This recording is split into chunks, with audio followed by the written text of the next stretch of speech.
जय Hind. Study class में आपका स्वागत है। आज हम कस्तूरी हिंदी क्लास 6 का चैप्टर 8 का प्रस्तुत करेंगे। अध्याय 8 जीवन के लिए विष है आवेश। तो कृपया कॉपी और पेन अपने पास रखें ताकि प्रश्नोत्तर कर सकें। जबानी बताओ, यह मुझे जबानी बताने के लिए है। पहला प्रश्न, आवेशों की उत्पत्ति के प्रमुख कारण कौन से हैं? उत्तर होगा आवेशों की उत्पत्ति के प्रमुख कारण मनुष्य की परिस्थितियाँ, कर्म, विचार तथा उसकी वाणी होते हैं। दूसरा प्रश्न, आवेशों पर नियंत्रण रखना क्यों आवश्यक हो? उत्तर होगा शांत तथा सुखी जीवन को जीने के लिए आवेशों पर नियंत्रण रखना आवश्यक है। तीसरा प्रश्न, क्रोध से उत्पन्न कोई एक कुप्रभाव बताइए। उत्तर होगा क्रोध मनुष्य को असमर्थ बना देता है। चौथा प्रश्न, आत्मनियंत्रण से क्या तात्पर्य है? तो उत्तर होगा अपनी इंद्रियों अथवा आवेशों पर नियंत्रण रखना ही आत्मनियंत्रण है।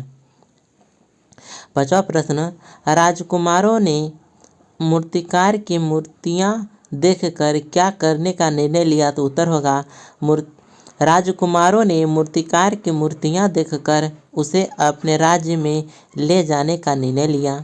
छठा प्रश्न, मूर्तिकार ने राजकुमारों के साथ उनके राज्य में चलने के लिए कौन सी शर्त रखी? उत्तर होगा मूर्तिकार ने राजकुमारों के साथ उनके राज्य में चलने के लिए शर्त रखी कि वे दोनों उसकी बेटियों के साथ विवाह कर लें।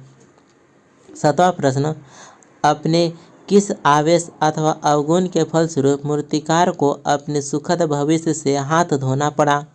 उत्तर होगा मूर्तिकार ने अपने क्रोधावेश के फलस्वरूप अपने सुखद भविष्य से हाथ धोना पड़ा। आठवां प्रश्न, क्या राजकुमारों ने मूर्तिकार की शर्त मानी? उत्तर होगा हाँ, राजकुमारों ने मूर्तिकार की शर्त मानी। नवां प्रश्न, मूर्तिकार को कितने मास के लिए कारावास की सजा मिली? उत्तर होगा मूर्तिकार को 6 मास के लिए कारावास की सजा मिली। अब है कलम उठाओ। लिखित प्रश्न उत्तर होगा। इन प्रश्नों के उत्तर संक्षेप में दें। प्रश्न है, पहला प्रश्न, आवेशों से आप क्या समझते हैं? उत्तर होगा आवेशों से तात्पर्य हमारे मन मस्तिष्क में उत्पन्न होने वाली विविध प्रकार की संवेदनाएं अथवा भाव हैं। दूसरा प्रश्न, होरेस फ्लेचर ने क्रोध और चिंता के क्या दुष्परिणाम बताए हैं? उत्तर होगा होरेस फ्लेचर के अनुसार क्रोध एवं चिंता मनुष्य को निराश और असमर्थ बना देते हैं। तीसरा प्रश्न, मनुष्य आत्महत्या अथवा हत्या करने की ओर कब प्रवृत्त होता है? तो उत्तर होगा आवेश के कारण मनुष्य आत्महत्या या हत्या की ओर प्रवृत्त हो सकता है। चौथा प्रश्न, क्रोध को शांत रखना क्यों आवश्यक है? तो उत्तर होगा शांत और स्वस्थ बने रहने के लिए क्रोध को शांत रखना आवश्यक है। पांचवा प्रश्न, आत्मनियंत्रण की शक्ति का कोई एक लाभ बताइए। तो उत्तर होगा आत्मनियंत्रण की शक्ति से संपन्न मनुष्य क्रोध जैसे आवेश को सरलता से नियंत्रित कर सकता है। छठा प्रश्न, मूर्तिकार कहाँ रहता था? तो उत्तर होगा मूर्तिकार एक नगर में रहता था। सातवां प्रश्न, मूर्तिकार को किनकी शादी की चिंता रहती थी? तो उत्तर होगा मूर्तिकार को अपनी जवान बेटियों की शादी की चिंता रहती थी। आठवां प्रश्न, राजकुमार किस राज्य से संबंधित रखते थे?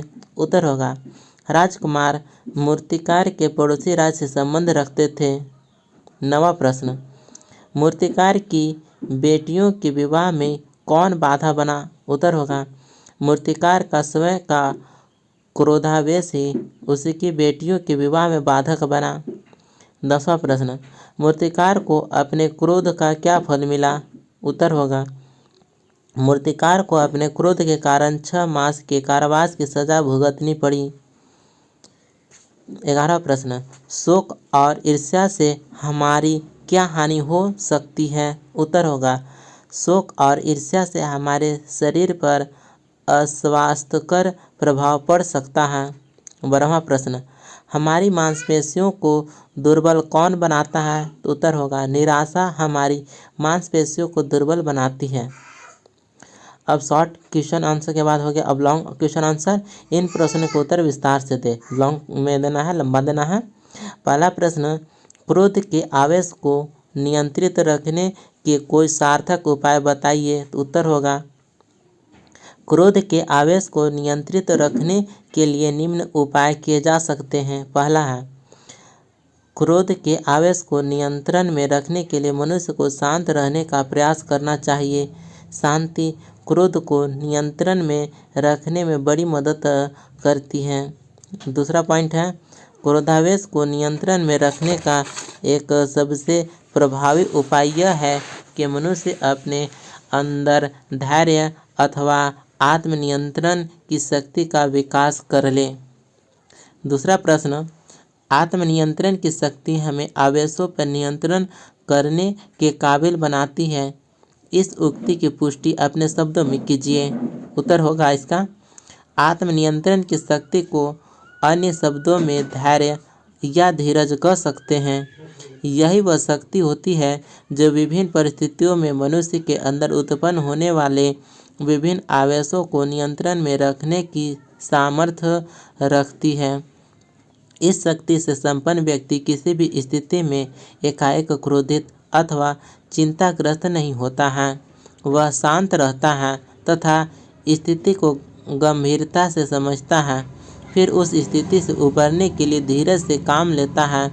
उसके मन मस्तिष्क बड़े बड़े आघातों को शांति से सहन करने में सफल रहते हैं।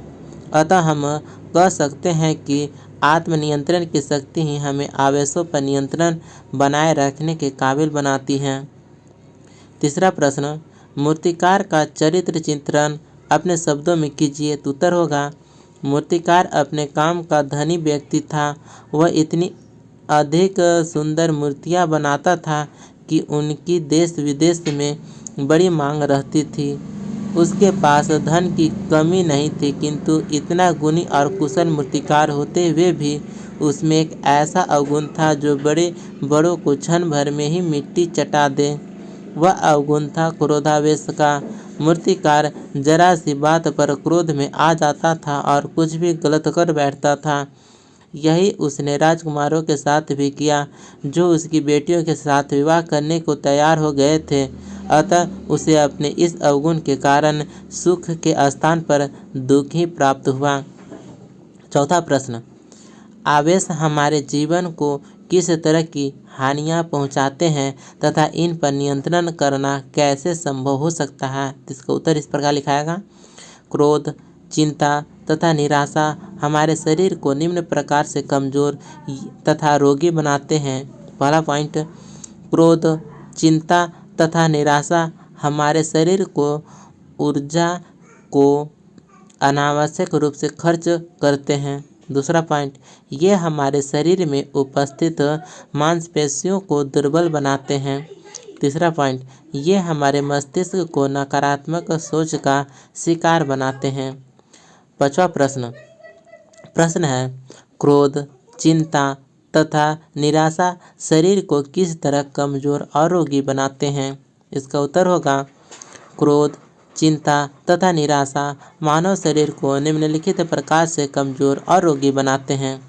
पहला पॉइंट, क्रोध, चिंता और निराशा मानव मस्तिष्क में नकारात्मक भावनाएं उत्पन्न करते हैं।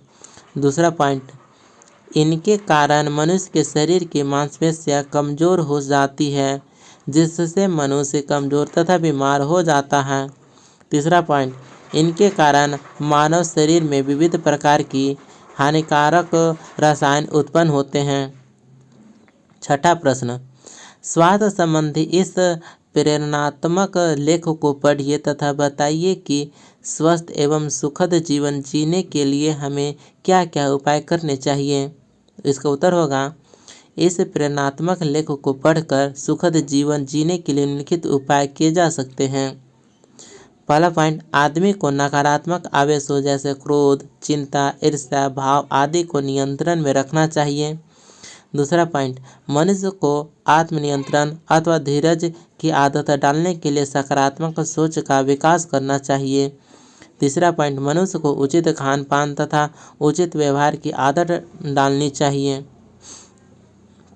अब भाषा मंच है यानी ग्रामर से क्वेश्चन आंसर होगा। तो इसमें पहला क्वेश्चन है, निम्नलिखित शब्दों के विपरीतार्थक लिखिए। विपरीत यानी अपोजिट, उल्टा शब्द लिखना है। क्रोध का शांति, हानि लाभ, सुंदर असुंदर, कुप्रभाव सुप्रभाव, शक्तिशाली कमजोर, राजी नाराज, अवगुण गुण, सरल कठिन, योग्य अयोग्य, उत्पत्ति विनाश, खरीदना बेचना, शोक खुशी।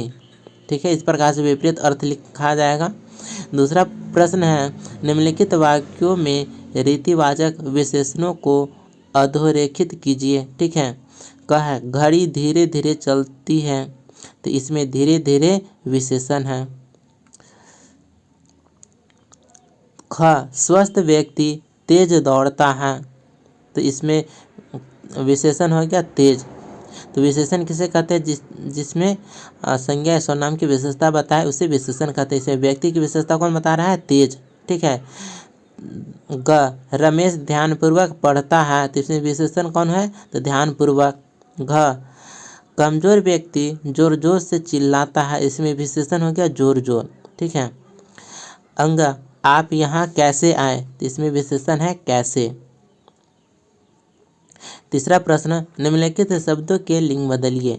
ठीक है, तो स्त्रीलिंग का पुल्लिंग, अपुल्लिंग का स्त्रीलिंग। ठीक है, जैसे बच्चा का बच्ची, आदमी औरत, राजकुमार राजकुमारी, घोड़ा घोड़ी, बेटा बेटी बेटा, रानी राजा, शेर शेरनी, लोमड़ लोमड़ी, हिरन हिरनी। ठीक है। अब चौथा क्वेश्चन है, निम्नलिखित प्रत्ययों के प्रयोग से बनने वाले कोई तीन शब्द लिखिए। ठीक है, जैसे आई से बनने वाला 3 शब्द है लिखाई, पढ़ाई, लड़ाई। ठीक है, अंतिम में आई आया, लिखाई पढ़ाई लड़ाई। अब है आन से बनने वाला शब्द मिलान, लगान, उड़ान, सभी ऐसो आन से बना है। फिर है आवट से बनने वाला 3 शब्द लिखावट, बनावट, थकावट। अब है दीर्घई से 3 शब्द बनेगा, हंसी, छिड़की, बोली। इस प्रकार से शब्द लिख सकते हैं। 5वां प्रश्न, निम्नलिखित शब्दों के 3 पर्यायवाची लिखिए। तो 3 पर्यायवाची लिखना है। जैसे मनुष्य का पर्यायवाची होगा आदमी, मानव, मनुज। क्रोध का पर्यायवाची गुस्सा, कोप, रोष। राजा का पर्यायवाची नृप, प्रजापति, नरेश। हर्ष का पर्यायवाची शब्द होगा, हर्ष का पर्यायवाची खुशी, प्रसन्नता, प्रफुल्लता। शरीर का पर्यायवाची बनेगा तन, देह, काया। ठीक है, इस प्रकार से पर्यायवाची लिख सकते हैं। 6ठा प्रश्न है, निम्नलिखित पाठ को ध्यानपूर्वक पढ़िए तथा कोई 8 भाववाचक संज्ञाएं चुनकर लिखिए।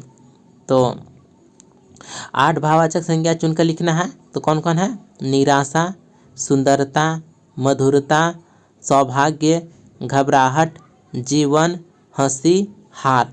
ठीक है, 8 गो है। 7वां क्वेश्चन, निम्नलिखित शब्दों के वचन लिखिए बदलिए। ठीक है, एक वचन को बहुवचन, बहुवचन को एक वचन में, तो वचन बदलना है। जैसे भावना भावनाएं, कहानी कहानियाँ, प्रतिज्ञा प्रतिज्ञाएं, मूर्ति मूर्तियाँ, सच्चाई सच्चाइयाँ, नाड़ी नाड़ियाँ, कल्पना कल्पनाएं, राजकुमारी राजकुमारियाँ, मांसपेशी मांसपेशियाँ, बेटी बेटियाँ, खुशी खुशियाँ, अस्थि अस्थियाँ। ठीक है, इस प्रकार से वचन बदला जाएगा। ठीक है। अब है रचनात्मक उड़ान। यदि आप मूर्तिकार के स्थान पर होते तो क्या मात्र एक मूर्ति के टूटने पर क्रोधित होते, अगर नहीं तो बताइए क्यों। ठीक है, तो मूर्तिकार क्रोध में आवेश रहता था, किसी पर गुस्सा करके किसी को कुछ भी बोल सकता था। तो अगर आप उसके स्थान पर रहते तो एक मूर्ति टूटने पर क्या क्रोध करते हैं, तो इसको लिखना है। तो आप इसे समय कर लीजिएगा। दूसरा प्रश्न है, इस अध्याय को ध्यानपूर्वक पढ़िए तथा अपने चिंतन एवं मंथन से सुझाइए कि आप आवेशों पर नियंत्रण के लिए क्या क्या उपाय कर सकते हैं। तो आप आवेश निपटने के लिए क्या क्या करिएगा। ठीक है, तो निम्न उपाय कीजिएगा। पहला पॉइंट है, नियमित रूप से व्यायाम तथा योगासन करना चाहिए। दूसरा पॉइंट, प्रतिदिन उचित आहार लेना चाहिए। तीसरा पॉइंट, अपनी सोच को सकारात्मक रूप से विकसित करना चाहिए। चौथा पॉइंट, धैर्य अथवा धीरज को हर प्रकार की परिस्थिति में बनाकर रखना चाहिए। अब है आगे परख के मंच पर। प्रश्न है, गंभीर चिंतन कीजिए तथा बताइए कि यदि मूर्तिकार क्रोधावेश जैसे विनाशकारी आवेग का दास न बनता तो अपने भावी जीवन में कौन सी खुशियां और सफलताएं प्राप्त कर सकता था। तो इसका उत्तर होगा, यदि मूर्तिकार क्रोधावेश जैसे विनाशकारी आवेश का दास न बनता तो भावी जीवन में निम्नलिखित खुशियां एवं सफलताएं प्राप्त कर सकता था। पहला पॉइंट, पड़ोसी राज्य के राजकुमार उसे अपने राज्य का शाही मूर्तिकार बनाते तथा वह और अधिक समृद्ध जीवन जी सकता। दूसरा पॉइंट, उसकी दोनों बेटियों का विवाह उन दोनों राजकुमारों से संपन्न हो जाता तथा वे सुखी जीवन जी पाते। तीसरा पॉइंट, मूर्तिकार को इनाम के स्थान पर कारावास की सजा न भुगतनी पड़ती। ठीक है। अब है दूसरा क्वेश्चन, आप विविध प्रकार के भावावेशों के बारे में क्या विचार रखते हैं, संक्षेप में बताएं। तो अपने से इसको लिखना है। ठीक है। अब आगे है चित्रात्मक बोध। पहला चित्र है शांत स्वभाव अथवा ध्यान प्रक्रिया को दर्शाता है। जो चित्रात्मक है उसको बारे में ये लिखा गया है। ठीक है। वीडियो यहीं पर अंत करते हैं। यदि आपको यह वीडियो अच्छा लगा तो अपने बारे में या अपना सुझाव दे सकते हैं। कमेंट में हमें ज़रूर बताइए कि आपका अपना राय क्या है। ठीक है, मिलते हैं अगले वीडियो में। जय हिंद।